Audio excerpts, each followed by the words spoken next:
Hello guys, कैसे हो? आशा करता हूँ कि आप सभी मस्त, शानदार और ज़बरदस्त होंगे। स्वागत है आप सभी का आपके अपने YouTube channel RPSC aspirant Jitesh GK and Sanskrit classes में। दोस्तों, हमने कल की क्लास में अविभाव समास पढ़ा और आज हम पढ़ेंगे तत्पुरुष समास। तत्पुरुष समास पढ़ने से पहले एक बार हम उस जो पिछला पढ़ा है उसका एक बार अच्छी तरह से रिवीजन कर लेते हैं ताकि हमें अच्छी तरह से याद हो जाए। तो दोस्तों, आइए एक बार अपन रिवीजन कर लेते हैं। तो हमने क्या क्या पढ़ा पिछला, उसका रिवीजन कर लेते हैं समास में। तो हमने समास शब्द देखा। समास समास की उत्पत्ति कैसे हुई? सम उपसर्ग अस धातु और गय प्रत्यय। सम उपसर्ग अस धातु और गय प्रत्यय से समास शब्द बना। ठीक है। उसके बाद हमने देखा था क्या? परिभाषा। समास की परिभाषा क्या थी? बताइए कमेंट करके। क्या थी? समसनम समासः। क्या थी? समसनम समासः। समसनम समसनम समासः। समसनम समासः। समसनम समासः। परिभाषा थी समसनम समासः। उत्पत्ति समुपसर्ग अस धातु और गय प्रत्यय समास शब्द बना, जिसकी परिभाषा थी समसनम समासः यानी संक्षिप्तीकरणम, यानी दो या दो से अधिक पद मिलकर एक नए पद का रूप धारण करते उसे समास कहते हैं। ठीक है दोस्तों। उसके बाद हमने देखा था समास के भेद। समास के भेद समास के भेद कितने हैं? 4। किसके अनुसार है 4? वृत्त अनुवाद चंद्रिका और सिद्धांत कौमुदी के अनुसार 4 प्रकार है। कौन कौन सी? वृत्त अनुवाद, उसके बाद सिद्धांत कौमुदी, वृत्त अनुवाद चंद्रिका और सिद्धांत कौमुदी के अनुसार 4 प्रकार। ठीक है। वृ से वृत्त अनुवाद चंद्रिका और सी से सिद्धांत कौमुदी। ठीक है, ध्यान रखना के अनुसार 4 प्रकार है। और लघु सिद्धांत कौमुदी के अनुसार लघु सिद्धांत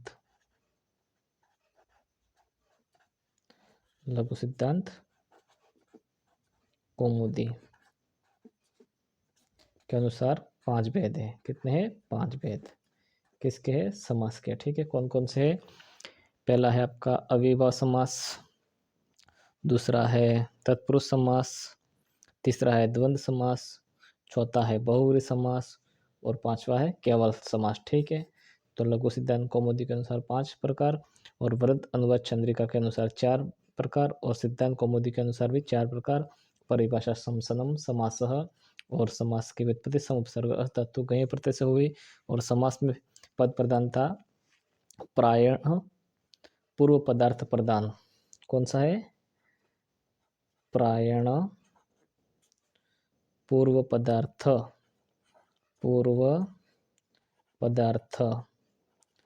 प्रायण पूर्व पदार्थ प्रधान।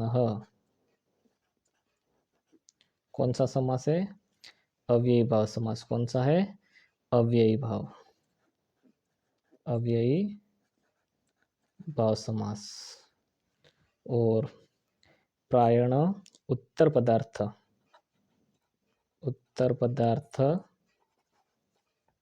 प्रधान।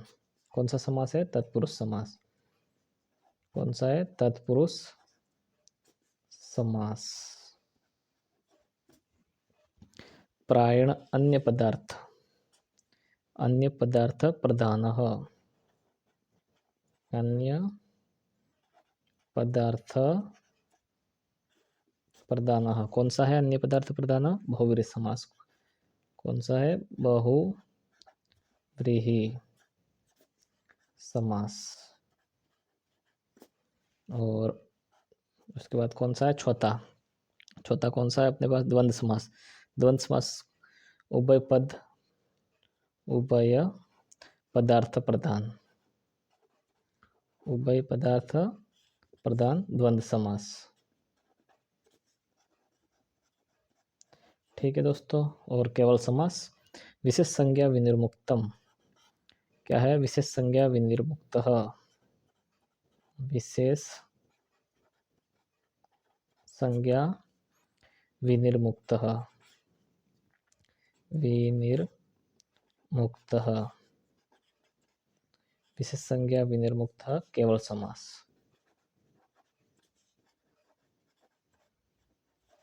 समास में पद प्रधानता, अविभाव समास में पूर्व पद प्रधान होता है, तत्पुरुष समास में उत्तर पद प्रधान होता है और बहुव्रीहि समास में अन्य पदार्थ यानी अन्य पद प्रदान होता है और द्वंद्व समास में उभय पद प्रदान होता है। ठीक है। और केवल समास विशेष संज्ञा विनिर्मुक्त यानी कोई भी पद इसमें प्रदान नहीं होता। ठीक है। उसके बाद हमने देखा अविभाव समास। अविभाव समास में हमने क्या क्या पढ़ा? अविभाव समास में हमने सबसे पहला सूत्र देखा था अव्यम विभक्ति समीप समृद्धि वैरुद्धि अर्थाभाव अत्यय असंप्रति शब्द प्रादुर्भाव पश्चात यथा अनुपूर्व योग पद्य सादृश्य संपत्ति साक्ल्यांत वचनेषु।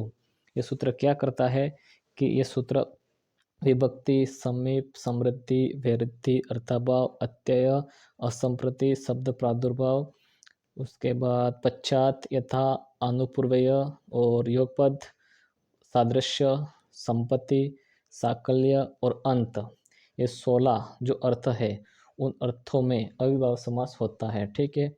उसके बाद हमने दूसरा सूत्र कौन सा पढ़ा था? नदी बीच। नदी बीच सूत्र क्या करता है? संख्यावाची शब्द के बाद संख्यावाची शब्द के बाद क्या होना चाहिए? नदीवाचक शब्द। क्या होना चाहिए? नदीवाचक शब्द। नदीवाचक शब्द। तो कौन सा समास होगा? अव्ययभाव समास। ये भी हमने कल की क्लास में अच्छी तरह से पढ़ लिया है। ठीक है। और क्या पढ़ा? तीसरा सूत्र हमने पढ़ा था, कौन सा पढ़ा था हमने? संख्या वंशयन। संख्यावाची शब्द के बाद मुनि या वंशवाचक शब्द हो वहाँ पर भी अविभाव समास होता है। और चौथा कौन सा पढ़ा था? अव्ययभावे शरत प्रभृतिभ्यः, जिसमें शरद विपास मनस हिमवत दिस शब्दों में अविभाव समास होता है। ठीक है। और पढ़ा था हमने सुप प्रतिना मात्रार्थे यानी साक सुप या मात्रावाचक शब्दों के साथ प्रति अव्यय हो वहाँ पर अविभाव समास होता है। ये भी हमने कल की क्लास में अच्छी तरह से पढ़ लिया है। और हमने छठा सूत्र पढ़ा था प्रति पर सम अनुप्योक्षणों यानी प्रति पर सम अनु अव्यय के बाद अक्ष शब्द हो वहाँ पर अविभाव समास होता है। ये भी हमने अगली क्लास में पढ़ लिया है। और पढ़ा था हमने अन्य पदार्थेच्छ संज्ञा यानी नदीवाचक शब्द से पूर्व कोई विशेषण हो वहाँ अविभाव समास होता है। मतलब नदीवाचक शब्द है उससे पहले कोई भी विशेषण हो वहाँ पर अविभाव समास होता है। यहाँ तक हमने कल की क्लास में पढ़ लिया था। और आज हम पढ़ेंगे तत्पुरुष समास। क्या पढ़ेंगे आज हम? दूसरा समास तत्पुरुष समास। तत्पुरुष समास तत्पुरुष समास तत्पुरुष समासे प्रायण उत्तर पदार्थस्य प्रधानता भवति। तत्पुरुष समास में उत्तर पद की प्रधानता होती है। तत्पुरुष समास में उत्तर पद प्रदान होता है। ठीक है। तत्पुरुष समास में पूर्व पद में कर्ता कारक एवं संबोधन कारक को छोड़कर अन्य कारकों की विभक्ति का लोप होता है। पूर्व पद में क्या होता है? पूर्व पद में कर्ता कारक और संबोधन कारक को छोड़कर अन्य सभी कारकों की विभक्ति का लोप हो जाता है। ठीक है। पूर्व पद में। तत्पुरुष समास में प्रायः पूर्व पद उत्तर पद के विशेषण के रूप में होता है। इसलिए तत्पुरुष समास के मुख्य रूप से 2 भेद हैं। कौन कौन से? वैदिकरण तत्पुरुष समास और दूसरा है समानाधिकरण तत्पुरुष समास, जिसे कर्मधारय समास भी कहते हैं। तत्पुरुष समास में क्या होता है? प्राय यानी पूर्व पद उत्तर पद के विशेषण के रूप में होता है। इसलिए तत्पुरुष समास के मुख्य रूप से 2 भेद बताए गए हैं। ठीक है। कौन कौन सा? वैदिकरण तत्पुरुष समास और समानाधिकरण तत्पुरुष समास, जिसे कर्मधारय समास भी कहते हैं। तो तत्पुरुष समास में प्रायः उत्तर पद प्रदान होता है। ठीक है। यानी उत्तर पद की प्रधानता होती है तत्पुरुष समास में। वैदिकरण तत्पुरुष समास जिस तत्पुरुष